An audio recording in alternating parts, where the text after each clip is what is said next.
morning, it's Monday, May 6, 2024. Peace is a path to the prosperity of a nation. Let peace reign. On the news this morning, Governor Fubara says no crisis in River State.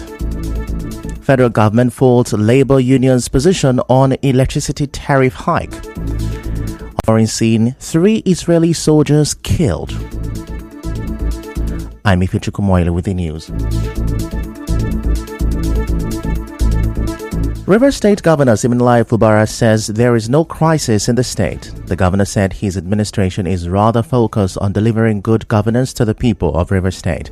He spoke while receiving members of the House of Representatives Committee on Public Petitions at the Government House in Port Harcourt. He assured that the political pressure will strengthen his administration's commitment to service. Meanwhile, Governor Fubara has ordered the contractor handling the Bori Internal Road project to return to site or face severe consequences. Governor Fubara gave the order when he visited the project site in Bori town in Kana local government area over the weekend. He expressed disappointment that after paying about 70% of the total sum of the contract, the contractor has refused to work. It's very unfortunate that every time we find ourselves in this kind of very muddy water. The value of this project is about 6-point-something billion. In the month of June, I paid the first 2 billion. In December, I also released another 2 billion. It's even more worrisome that after the money I paid in December, contractor did not move into site. We sent a letter to the contractor some days back, and the only thing the contractor could do was to sack the front desk officer for receiving a letter. Better go back to site, or I will do something that will embarrass him. Governor Fubara also vowed to ensure that the road is not abandoned. So I'm surprised where somebody will say that we're not interested in completing this project for my senatorial district. Don't worry about those rumors that are carrying that we don't want to do it. We have paid them more than 80% of the cost of this project. We will make sure that we complete it, even if they are not willing to do it, because you are my people. As you may know, former Governor Nyesom Wike, during a political campaign in January 2023, announced that the state government would embark on the construction of Bori Internal Road. And now Chief of Staff, Government House in Port Harcourt, Ehe Edison, says Governor Fubara will not victimize those who do not support him. The Chief of Staff said this during the Thanksgiving celebration held in Emoha local government area over the weekend in honor of Governor Fubara's Supreme Court victory.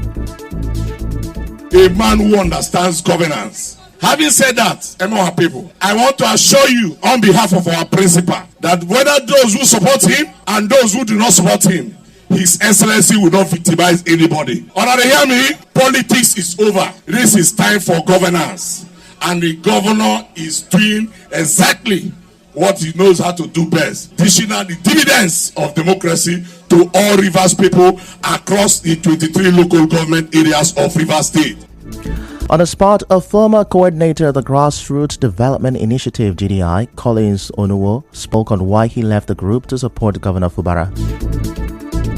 Why I left GDI for Simplify Movement? Simple. It won't take me time. Ijaw people who have supported Ikwere people for 16 years. This is the time for Ikwere people to support Ijaw governor. I also want to inform us that here in Emuwa local government, if Emuwa people do not support this present administration, how would Emuwa Kalabari Road be completed? How would Emuwa Obakiri Road be completed? And other numerous projects cited here in Emuwa local government. I want to advise my Ikwere brothers, don't be intimidated.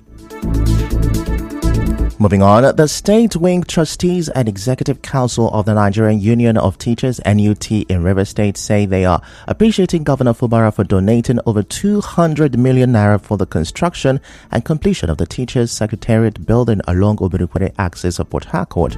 The chairman of NUT in the state, Collins Echiki, and the Principal State Secretary Okechukwu Nwachukwu said in a statement that the leadership of NUT, River State Wing, and teachers will not take the governor's gestures for granted. They promised unadulterated loyalty to his administration. They, however, reminded the governor of an earlier request for the implementation of the federal government-approved new retirement age of 65 years and length of service of 40 years for teachers. It wants the Fubara administration to implement the approved retirement age for teachers, which was passed into law by the 9th National Assembly in 2022 and was assented to by former President Muhammadu Buhari. Away from that, the paramount ruler of Egi Kingdom in the Obebemandoni local government area of River State, Eze Victor Egbuelenwa, is drawing the attention of Governor Fubara to those he said are using the governor's name and that of the deputy governor Ngozi Odu to create chaos in Egi Kingdom. He says such people are creating an alien title with the intent to undermine the Ezegi First Class 2 of Egi Kingdom. This is contained in a statement signed by the chairman of the Igi Clan Council of Traditional Rulers and Chiefs, Eze Zion Nwabweze Okwe. The statement said the Eze Buelenwa, who is the Ezegi III and Ezobuku of Obaland, spoke in the Egi Town Hall meeting. Ezegi said insecurity, greed, and bad stewardship by past and present leaders of the Egi Kingdom have hindered the required peace and development of Egi Kingdom. He called on parents whose children are involved in crime to embrace the amnesty program he has brokered with the Inspector General of Police or face the full weight of the law. He said most leaders consider themselves more superior than the people they serve and do not account to the people. He warned against such behavior. And now the secretary of the Olakwo Clan Council of Chiefs and Traditional Rulers, Lovedale Okere, says men in military uniform killed their son, Prosper Asubiri, in Odawa town. Condemning the killing, Mr. Okere said in a statement that Prosper was killed during a 5-hour shooting in Odawa town on Thursday, May 3rd, 2024, by the same men who he said claimed to be fighting illegal oil refining. In an interview with our correspondent, he questioned the sincerity of the fight against illegal oil refining in the community. The leadership of Odogwatan has incessantly called for government attention over lack of roads, hospital, electricity, water supply, human capital development, etc. But the response from our government to this call seems to be the systematic killing of our citizens. Assuming without considering that the shooting in Odagwa was as a result of illegal oil bunkering, why then was it in our residential areas instead of the pipeline right-of-ways where the oil and gas facilities are located? He, however, called on the federal, state, and local governments as well as security agencies to step into the situation. I call on the IG of police and government at all levels to come to the rescue and protection of Odogwa people whose lives are now in the hands and mercy of the invaders. Still to come, federal government faults labor unions' position on electricity tariff hike. Stay with us.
Rest of the news. The Association of Private Practicing Surveyors of Nigeria, River State Branch, has dismissed an announcement by some state agents and companies that survey plans are free or between 20 and 25,000 naira. The association, a subgroup of Nigerian Institution of Surveyors, said this in a statement by its chair, Andy Wikinane, Vice Chairman Abiola Mabaderu, Secretary Ogaluzo, and Publicity Secretary Lawson Widum. It said survey plans are not free, and the survey of land to generate survey plans cannot be done at the rate of 20 or 25,000 naira in any part of River State. The statement warned those misinforming the public about land survey services to stop this legal action.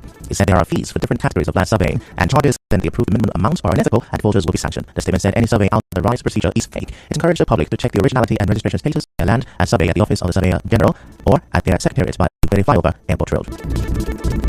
The federal government has folded the organised labour's opposition to the electricity tariff hike and removal of the subsidy in the sector. The spokesperson for the Ministry of Power, Florence Ege, said the government is torn apart of trade unions on the issue of electricity tariff. Now, she said the burden of the electricity subsidy was too much for the government to bear and it was not sustainable.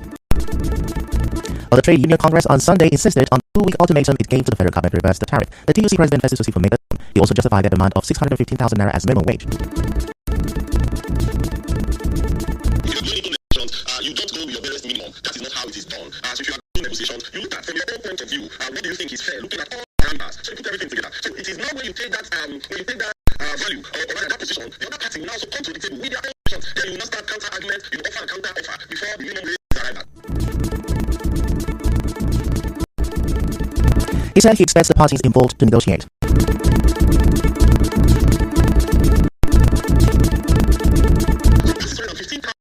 Is what the level TUC and NLC felt. Now with this an average Nigeria will tend to be comfortable. And what we are saying is that this is our charter demand to government. So the federal government will bring its offer, the state government will bring its offer. Same thing, the economic party sector will make their case. Because in that tripartite committee, you have 6 state governors in that committee, you have 6 representation from the federal government in that committee.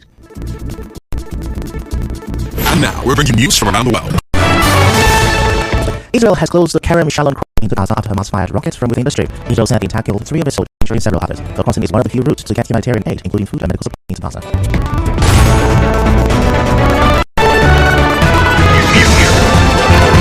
This is the news on 92.3 Nigeria Info. That's Rally News this morning. Before we go, let's have a look at the major story. Governor Fubara says there is no crisis in River State. The federal government is faulting labor union's position on electricity tariff hike. On the foreign scene, 3 Israeli soldiers have been killed. The news was edited by Shoma Eziwafa. To reach the news team, send SMS or WhatsApp to 0808 72 7215. I'm Ifechuku Moyeli. Many thanks for listening.